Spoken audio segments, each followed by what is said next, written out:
Okay, welcome back to a very weird episode of Austin Archer's YouTube exclusive content in a hotel. YouTube exclusive content In a hotel. Yeah, this is a weird one. I don't have my microphone. I don't have any lights. I don't have anything to make this look good. I just have a tripod and my phone. I'm in a hotel in Thompson, Georgia, which is a little town that's like 30 minutes away from Augusta. I'm here shooting an independent film because that's something I do from time to time. And I just finished watching the Oscars, the 97th Academy Awards in my hotel room. I mean, I just got like my shit splayed out on this bed back here. I didn't even try to make it nice because I got to go to bed soon, and I just wanted to quickly get some thoughts out about the Oscars. But before I do that, I do have to say that I just ate at Waffle House for the first time ever, and yesterday I ate at Cookout for the first time ever, and listen, I think that the South might have goated fast food. I think that they just might have the best fast food in the country, and I'm something of a fast food connoisseur, and I'm not proud about that. Okay, but when I first got here, I was hungry. I was on a plane, and the person who picked me up from the airport said, "What do you want to eat?" And I said, "Is there a Cookout here? Because I've heard that Cookout is cool and fun and kind of novel. I don't spend a lot of time in the South. I'd never even seen a Cookout, let alone eaten at one." And this person looked at me like I was crazy. He was like, "You want to go to Cookout?" And I was like, "Yeah, if we can." And he was like, "Sure, I'll take you to Cookout." And I don't know why he was looking at me like I was crazy. Like it would have been more normal or more sane if I had said McDonald's or Taco Bell, because I'm not going to get what I got at McDonald's or Taco Bell. I'm not going to get a tray. This is what I got. I got a burger that was great. It was fantastic, a cheeseburger. But you get to have two sides with your tray. This is a tray of food, a burger and two sides and a soda for $10. And it was a burger, and here's the sides. For the sides, you can just have another burger. You can just be like, I'll take two burgers as my side. Or you can have a corn dog or a quesadilla or a side of barbecue, just like barbecue meat, or fries if you want something more conventional, or hush puppies. What I got was a corn dog and hush puppies. Okay, so I got a burger and a corn dog and hush puppies. Is it healthy? No. Was it awesome? It was so awesome. It was a highlight of my trip. And then tonight after the Oscars, I said, I got to go to that Waffle House down there on the corner, because that's another place I've never been. Never been to Waffle House. I know that there are wild videos at Waffle House on the internet, and I know that I'm not necessarily statistically supposed to be very physically safe at a Waffle House, but I was like, it's right there. I can't be here in this hotel and not go to that Waffle House. And let me tell you, I was not expecting to enjoy my Waffle House experience as much as I did. I walked in and I asked the young man at the cash register, I said, "Hey, listen, I'm not from here. I've never been to a Waffle House before." And you should have seen his eyes when I said that. He was like, "What? You've never been?" It was like if someone said, "I've never been to McDonald's before. I don't know what a McDonald's is."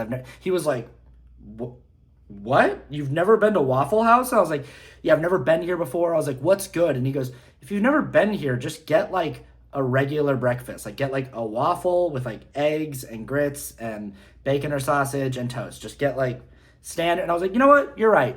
Why overcomplicate it? It's Waffle House. And I got that. I was not expecting to enjoy it. I just was like, I gotta do it. Dude, Waffle House slaps.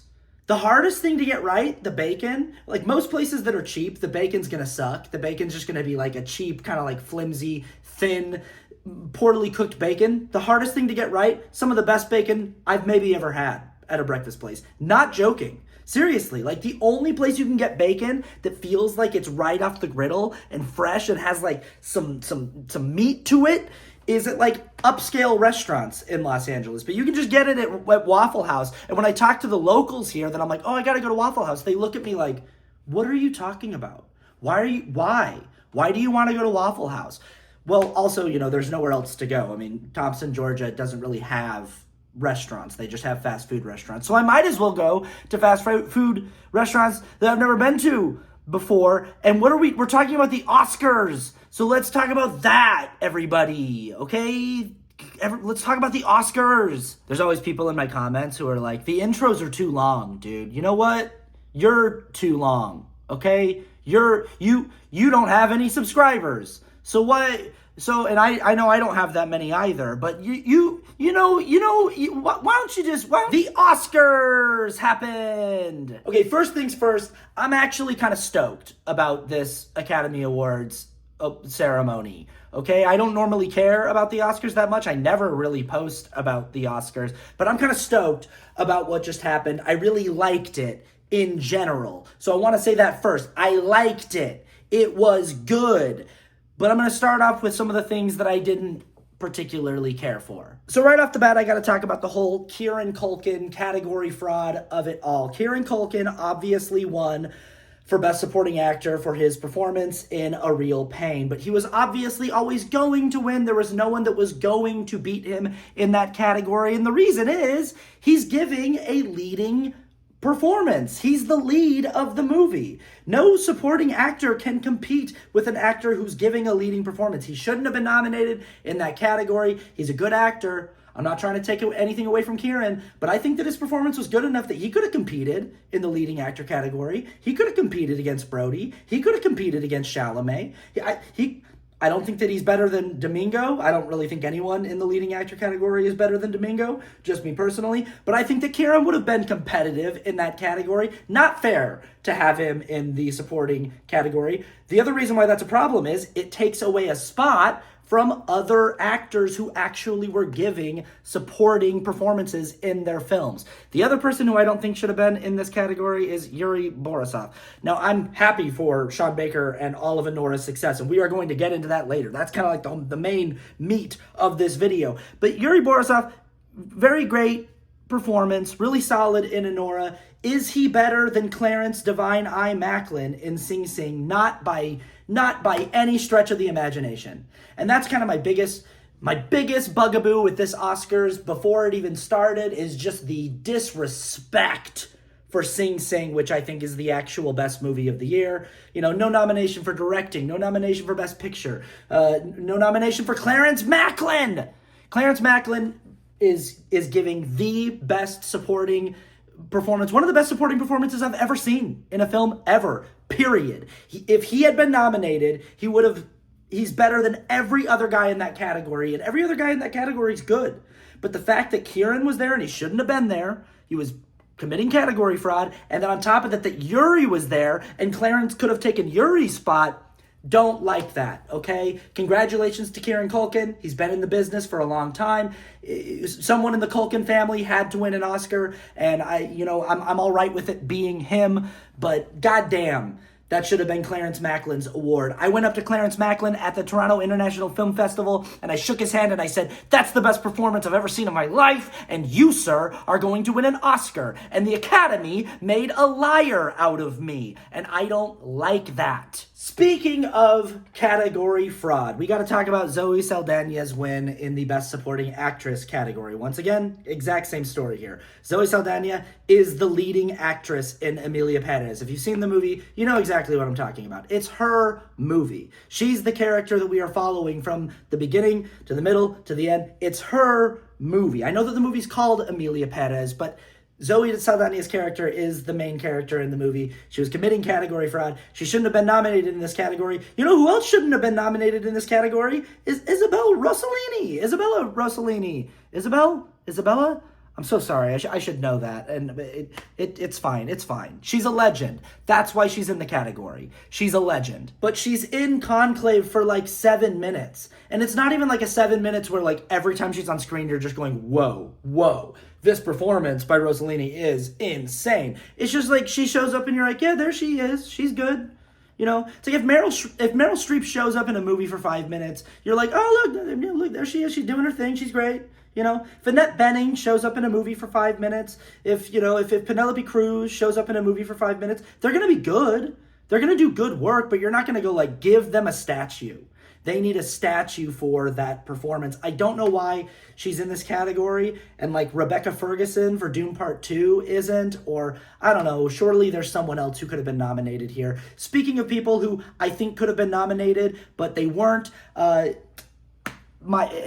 actors from Strange Darling, Willa Fitzgerald and Kyle Gallner. I don't know if Kyle Gallner goes into Best Actor or Best Supporting Actor, but Willa Fitzgerald is definitely Best Leading Actress in a leading role. And I don't necessarily think that there's anyone in those leading roles that should have been taken out to replace them with necessarily. So it's not the same thing where I'm like, oh, there's somebody committing category fraud and they should have been in. But I definitely was like, those are some pretty big snubs. I am glad that Coleman Domingo got acknowledged for Sing Sing, but Sing Sing needed more recognition. IMHO. Actually, IMHCO, in my humble, correct opinion. Other things that I wasn't stoked on was that the movie Aline, that was nominated for Best Live Action Short, didn't win, and my friend Victoria Radermanis is the lead in that. I mean, here's pictures of me and Victoria acting in plays together, so you know I'm not lying. She's a friend. Also, Kyle Gallner, who I mentioned earlier, he's a friend of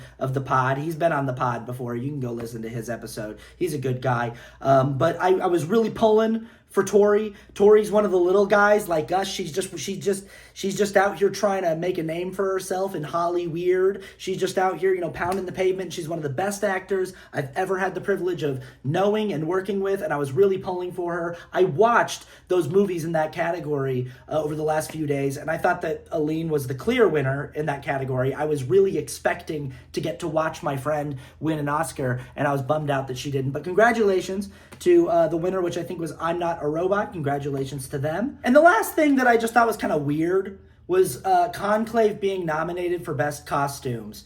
Not that the costumes were bad in Conclave, it's just sort of like a weird nomination, because I feel like I could have costumed that movie. I don't know anything about costume design at all, and if you told me you've got to costume a movie about a bunch of priests who are voting on who the next pope is, I would just sort of get on the internet and be like, what do high-level Catholic clergymen wear when they are at a papal conclave? And then I'd just be like, okay, order 100 of those and put the actors in those. And I guess there's my Oscar nomination. I don't know, maybe there's more to it than that. But I kind of felt like, again, Dune 2 probably should have been nominated in this category and wasn't. And I thought that was a little weird. It's fine. They didn't win. Wicked won, which is the movie that I think should have won. So way to go, Wicked, for winning the costume one. Okay, so now we get into what I really liked about these Oscars. A big theme from this show, from Conan O'Brien's jokes to a lot of acceptance speeches, was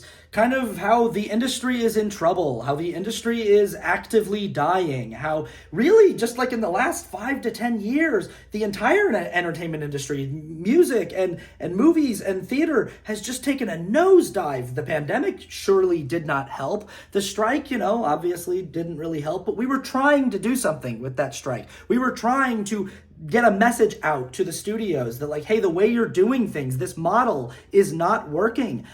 Streaming and, the internet has kind of just killed the value of art. What I'm doing right now, being a professional full-time content creator who contributes to this non-stop machine that just gives you free content every single day and has turned art, the art of storytelling, and turned the craft of filmmaking and cinema into just this umbrella term of content that it's just this non-stop spew of content that's available to you 24 hours a day, 7 days a week for free on all of these different platforms. So why would you go and spend money to watch a movie in a movie theater? And $100 million movies that are just being released on streamers, which is okay, why would I go watch a movie in the movie theater if $100 million movie or $150 million movie or a $200 million movie could just be released at home in my living room to me. And a lot of people were talking about this. Conan O'Brien made a joke about how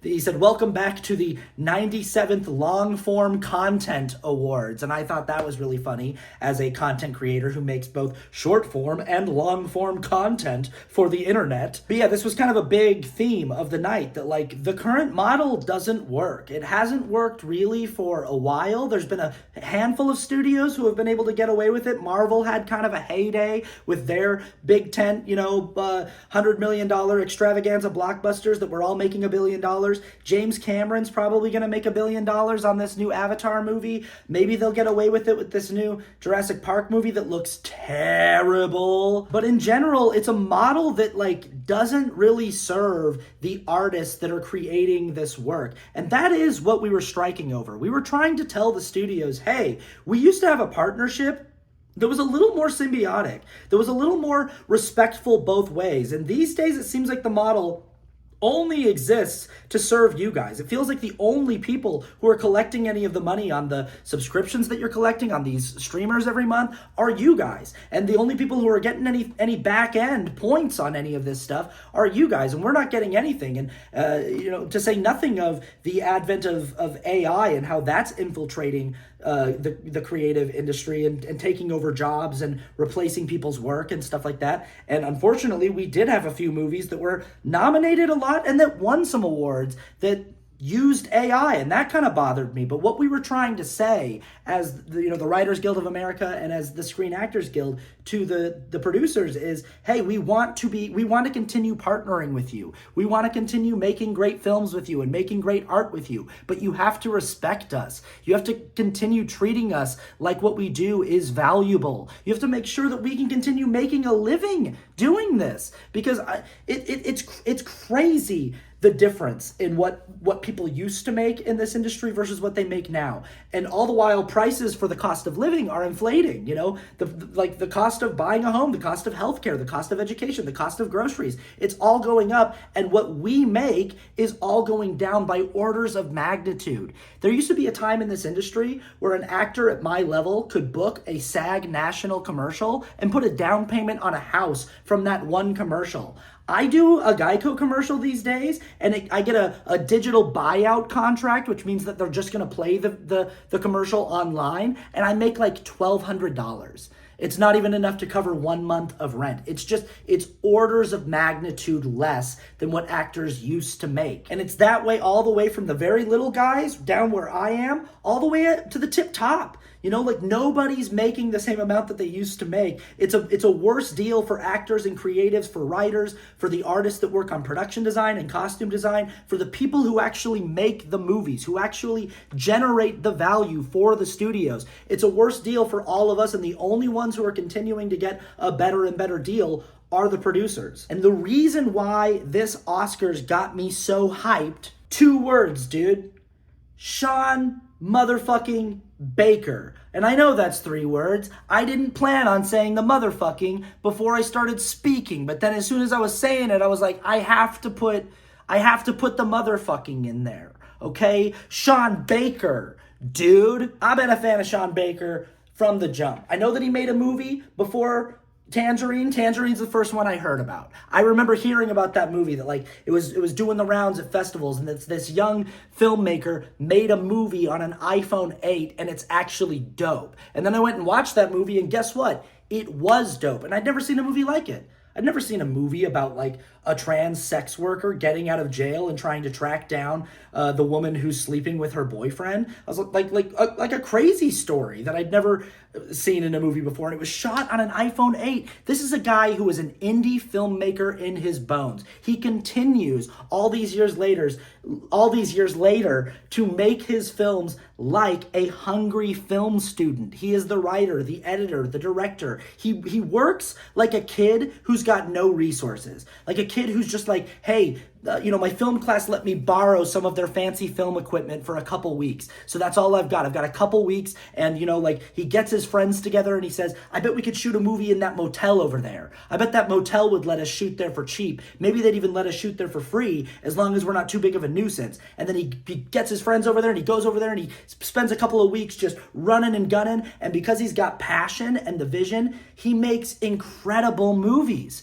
And I don't know. I've been going to a lot of film festivals lately, the last few years, because I've had films that I'm in these film festivals. And so I've been, taking these trips to these really prestigious international film festivals, and I'll go and I'll make a trip of it. I'll be there for a full week, and I'll watch as many movies as I can. And the thing that I keep seeing again and again and again in the film festival circuit is it just doesn't take that much to make a great movie. It really doesn't. It doesn't cost $100 million. It doesn't need to cost $50 million or even $20 million. Again and again, I see movies at festivals that look like they were made for probably less than $5 million that are fantastic, that are engaging from beginning to end, that have beautiful cinematography and incredible performances, that have really heartfelt and human writing. And all it is just a group of people who care about what they're doing. That's it. It's just a good story. It's just people who are passionate and who care about what they're doing, telling a good story and, crafting a well-crafted film. It's well edited, well written, well acted. And I know that that's a lot of stuff that you got to get right, but really it just begins with just people who care, people who actually care about making something good. I think that where this industry went off the rails, and this wasn't just in the last 5 years or the last 10 years, this was sometime in the last 30 years, is probably, or 30 or 40 years, with, the advent of the blockbuster, of the summer blockbuster, the big movie, because it went from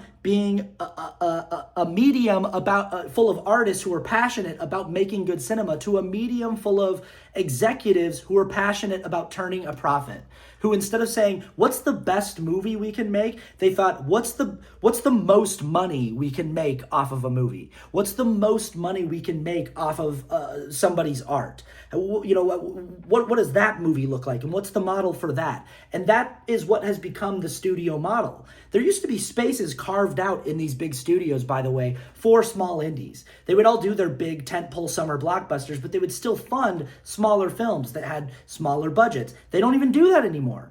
Every movie that these big studios make is minimum $80 million. It's minimum. And I don't know what the fuck they spend all the money on, because you look at Brady Corbet's movie, The Brutalist, and he made that for $10 million.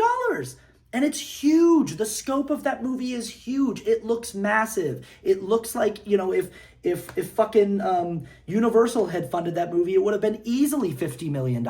They would have figured out a way to spend $50 million on that exact same movie. But Brady Corbet, with the spirit of an independent filmmaker, said, I can do it with 10. And he did, and it looks great. And again, it just comes back to people who care about what they're doing, storytellers who care about the stories that they're telling. That's all it is.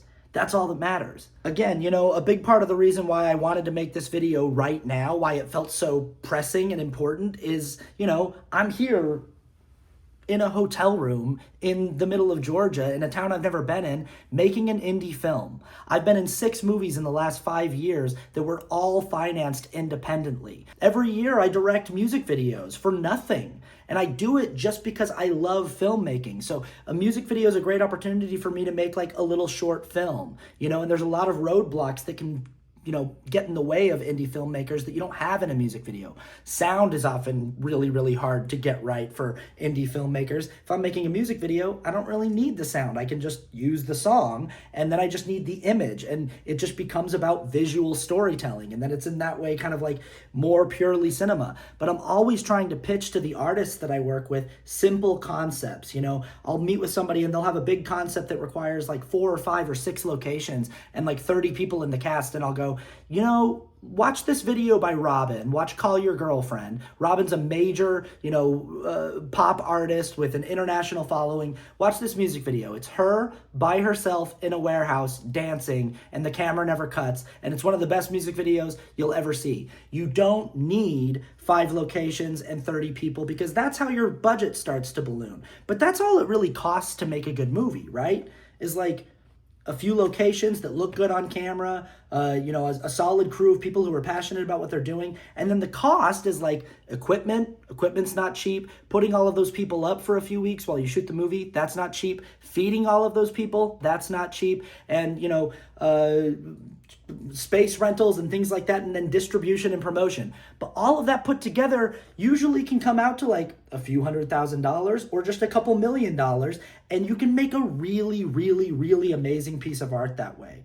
I saw this post on Threads right after the Oscars where this guy was like, hey, if Anora wins, he was like, hey, Hollywood, if Anora wins tonight, can you please start greenlighting more indie cinema? And while I totally share that sentiment, I want that person to know, and I want my audience to know, and I want, young filmmakers out there to know, we don't need Hollywood, the powers that be, the studios, to greenlight indie cinema. All we need is independent financiers to give money to young, hungry, good filmmakers. Like, that's it. We don't need Hollywood, like the studios, to start reinvesting into indie cinema. I'd be happy if they did. I'd be totally fine if people at the studios decided they wanted to start making good movies again. That would be fine. But again, like, we invited them to play with us respectfully and to work with us respectfully when we did the strikes, and they spat in our faces. We came to them and we said, we want to continue making good art with you, but you need to treat us like human beings. And they said, fuck you, no.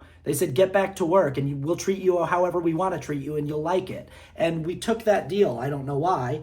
Maybe we just felt like we just needed to get back to work. But the point is, indie cinema is going to save the film industry.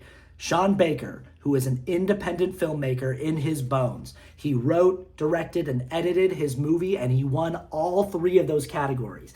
The Academy of Motion Pictures said tonight to the film industry, this is the future.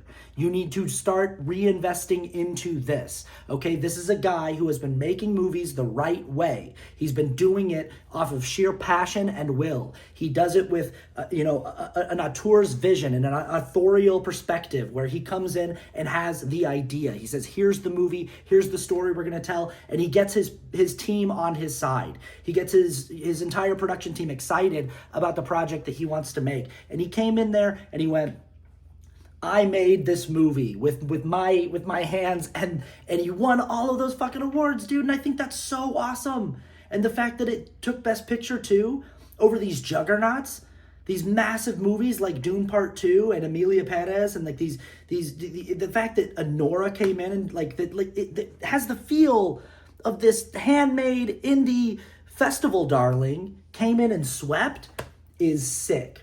And it sends a message to the uppity ups that's like, we can make money together. Maybe not billions of dollars every time we do a movie, but we can make money together on this model. And it doesn't need to be the studios, because like I said, every movie that I've done in the last 5 years has been independently financed. All it takes is like some wealthy people who care about good cinema, who care about good movies, to identify good filmmakers, good writers who want to tell good stories, who are passionate about filmmaking, and just say, what do you need? What do you need, kid? How can I make it happen? How can I help? What we need is some good people who wanted to be filmmakers, who grew up loving movies, who decided for one reason or another to get into some line of work that actually makes them money. Maybe they just decided to go into I don't know what people who have money do for work, like that are like investors or like investment stock doctors, investment stock lawyer doctors. Instead, but one of them, they say, they go to a guy like me and they go, hey, I now have the money to do the thing that I wanted to do, and then we can do it. I do want to say really quick, I think I said this earlier, I touched on it a little bit, but while I'm happy that The Brutalist also won a bevy of awards, being a small movie that was made on a small budget that looks incredible, it does bother me to learn that they used a little bit of AI in their film. It feels a little bit like a betrayal. It feels like Brady Corbet is this guy who wants to honor the roots of cinema. He shoots on film and he really wants to honor, the roots of what makes the art form special. And it feels a little bit like a sellout to to use AI in the construction of that film, and it also feels unnecessary. Like I just don't think that he needed to do that, and I definitely feel that way about Emilia Perez as well. I think it's hilarious for Emilia Perez to be nominated up there with movies like A Complete Unknown and Wicked, movies where the actors sang live and performed their own vocals unassisted and sounded incredible. To have all these actors who, like, none of their actors could sing and all of them required AI assistance to make their voices sound passable in a movie that was just kind of okay. I finally watched Emilia Perez. It's not the worst movie I've ever seen, but it's not great. It's fine. Okay? It's fine. But the point of this video is just to say that, like, yeah, you know what? The studios, they've left us behind. They don't care about us. They don't care about artists. They don't care about partnering with us to make good, meaningful art. They're just trying to make $1 billion every time out. And that sucks, you know, because they spent $200 million on Argyle. And for the cost of that, they could have made $10 million masterpieces. They could have made 20 Anoras. Probably more. They probably could have made 40 of them, $5 million a pop, and instead they made one Argyle for $200 million, and it was just, why do that to us? Why do that to humanity? But they don't want to partner with us anymore in good faith. They don't want to partner with us and try to find deals that work for both of us. So what I'm saying is, if you're a person out there who wants to make art and who wants to tell a good story and who wants to make something that you're passionate about, do it. Just do it! Be a Sean Baker. Go out into the world with the phone that you have and make a movie. It doesn't matter if it sounds bad, if you don't have professional sound equipment or professional lighting equipment. Like, make something so that you can take that thing and show it to somebody who has money, who's as passionate about filmmaking as you are, and say, hey, look, this is what I made with my phone. Imagine what I could make if you gave me $50,000. And then make a little short with that $50,000 and win a bunch of awards at film festivals and go, now imagine what would happen if you gave me $500,000. And then go make your masterpiece. What I'm saying is, get out there and make your movie. Get out there and make your art. Do not wait for some system that doesn't care about you and that doesn't value good art to give you the green light. Just go out there and do it, because that's what Sean Baker's doing. All right? And he just swept at the Oscars, and I think that's sick, and that's why I do what I do. I know that I'm contributing to the never-ending 24/7 nonstop cycle of free content on the internet, but the reason I'm doing it is because it's something I can make that I don't need anyone's permission for, okay? Nobody gives me the green light to make a video like this, where you can see my hotel room and shit. Nobody comes in here and gives me studio notes on any of the stuff that I make. It's me. It's my personal artistic expression, and it's important to me to put it out into the world, whether I'm getting paid a bunch of money to do it or not. That's why I'm in this hotel right now working on a movie where I'm not making a lot of money at all. They just kind of flew me out here and they're feeding me, and that's about it. But I'm here because I care about this stuff, okay? So make art, all right? Life is too short to not make art because you're worried you're not going to make enough money or something. I don't know. That's the video.